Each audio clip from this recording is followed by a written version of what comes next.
All right, so as you saw over there on the computer, it started to cut it.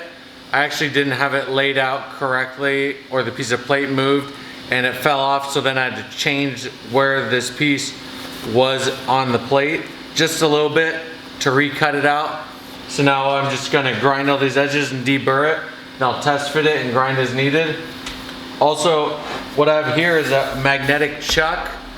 These things are awesome because you can put the plate on here, move it around, and as soon as you turn it on, it won't move, so then you could grind it and put all the pressure you want at. And it was well worth $100 because I've ground numerous fingers off of these gloves, which these are nice gloves. They aren't that cheap. So this thing has paid for itself in glove savings numerous times.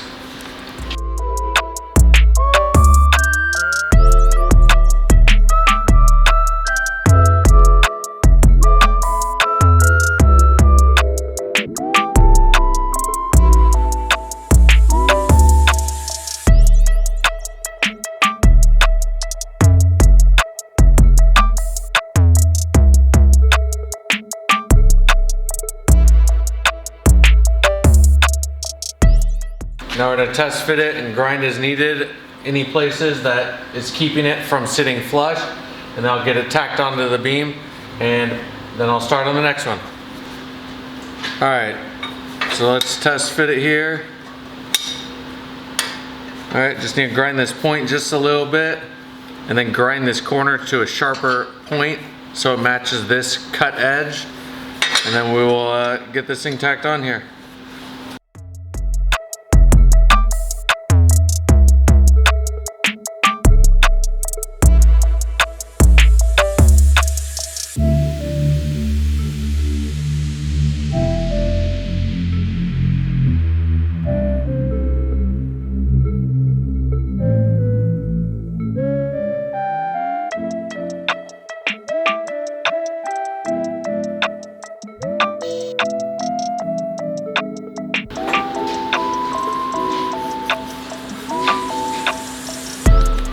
Alright, it fit good everywhere but right here, so I just used this marker.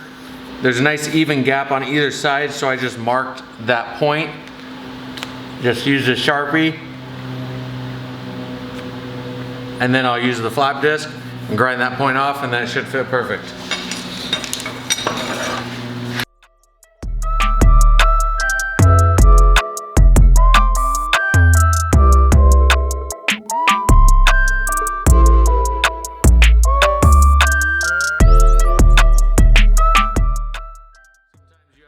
The piece that you cut and the piece that you're fitting to make life a little easier. Alright, so now that'll fit perfect. Now I'm going to offset it down to the bottom edge of this piece of plate so you can get a nice corner weld that'll get full penetration. And I'm putting this just up a little bit. I'm actually going to weld this piece first because once you put this, it'll actually cover that spot so you can't get a good weld in there. So let's get that welded and then I'll get this fitted on.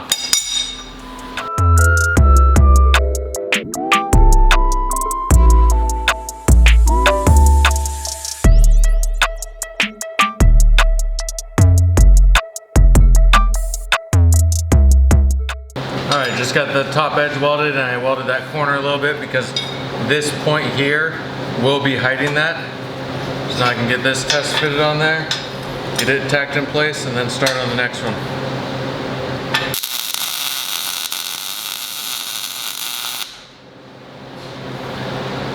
Now one tip when you are tacking pieces like this, try to figure out where you're going to start and stop your welds and tack accordingly.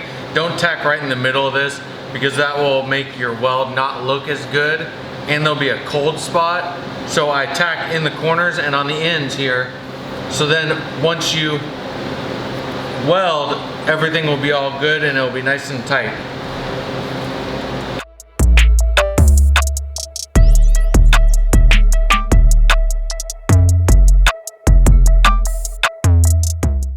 Okay, see the fitment is really good all the way there.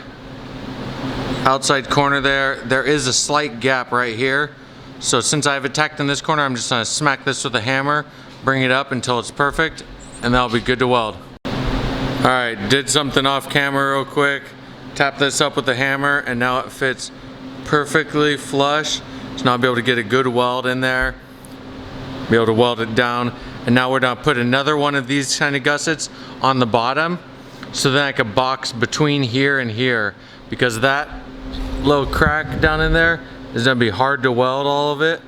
So that'll box it in and it'll make this point on the end of the beam as strong as the beam end itself. All right, so now we've got the top gusset gun done. I'm gonna do the bottom one and then I'll box it in just like I said. All right, so now this top one, I did it to this edge so I can get a good weld here.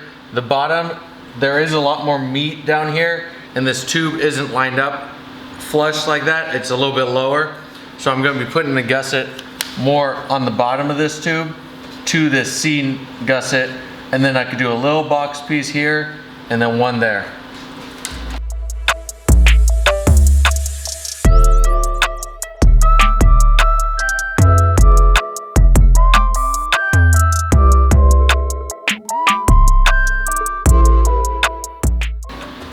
All right, again, template's not big enough, so I'm gonna trace this arc here since it does match good. It just needs to be longer to get to the point where these will be straight and square with each other. So now I'm gonna trace it over and then cut out a new one.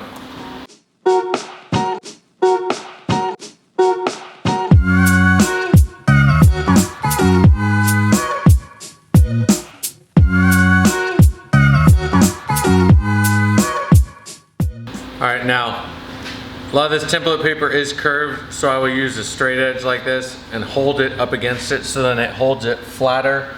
So then your template will be as good as the piece of plate, hopefully.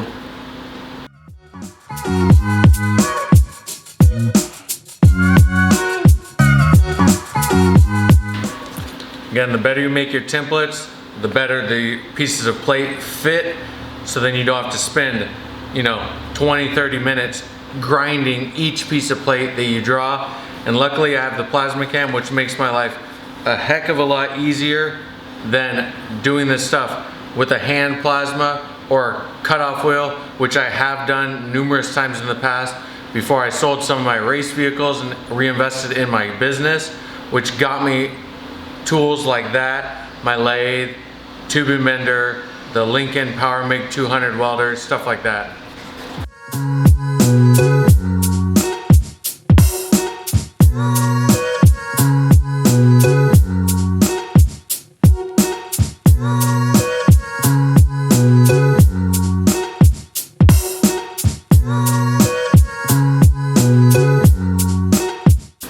Now what I use to cut this ram board is a pair of Midwest tin snips.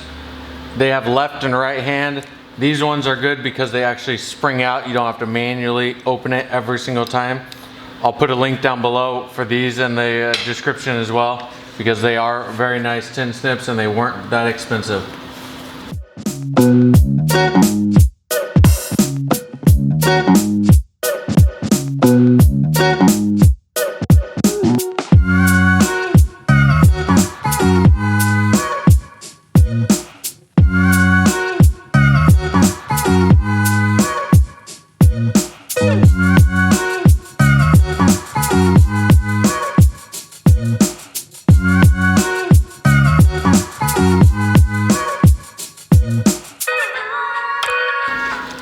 All right, I said it once, I'll say it again. It is much easier to cut and trim this paper template than it is to do the metal. So just spend a little bit more time on the paper template than you think is necessary. I would rather spend 10 minutes cutting and messing with this paper template than 10 minutes grinding one of these. And you know what they say, if you measure twice, cut once, same thing goes with templates. If you get your template perfect, you only have to cut it once on there. Where if you kind of take a couple measurements and roughly do it, then you're gonna be spending a lot more time grinding your template to make it perfect. And now what I did with this template is I knew this edge here lined up with this. These are cut square, so then I put that edge and the point on the top and then trace the arc. So then they'll at least match, so it'll be more visual appealing than having two arcs that are totally different. And then from this piece that I'm gonna box, I just ran it over and then curved it there. Because there'll be the angled piece, and then I could always put a little triangle in there or just leave that edge because you won't notice it anyways. All right, got the template made. Now I'm gonna go back to the computer, get it scanned, import it in, and then I'll cut this one out and weld the bottom here, and then tack this one into place and start doing the other templates to finish boxing this end in.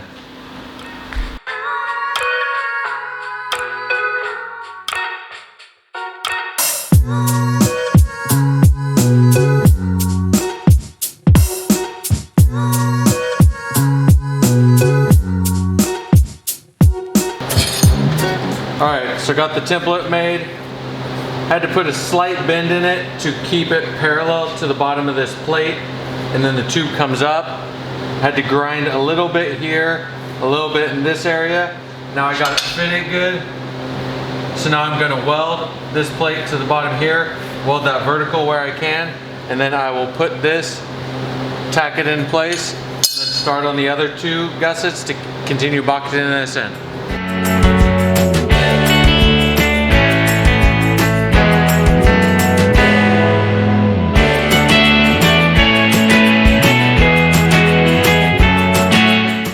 Alright, so I got that bottom welded up. Now I'm going to fit this in here. I am going to wait until this is off the fixture so I can actually weld that vertical better and box that in later. So I will tack this in there, and then I'll fit this bottom gusset at least, so then we could get started on that.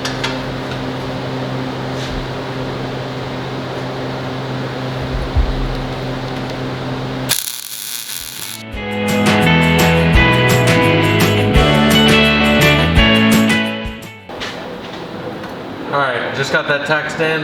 Now I'm going to fit the gussets for this over here, and then we'll get those tacked in. I'll do that vertical piece after we get this off the fixture to really box this in to keep it from moving at all with the big 39s and that LS power.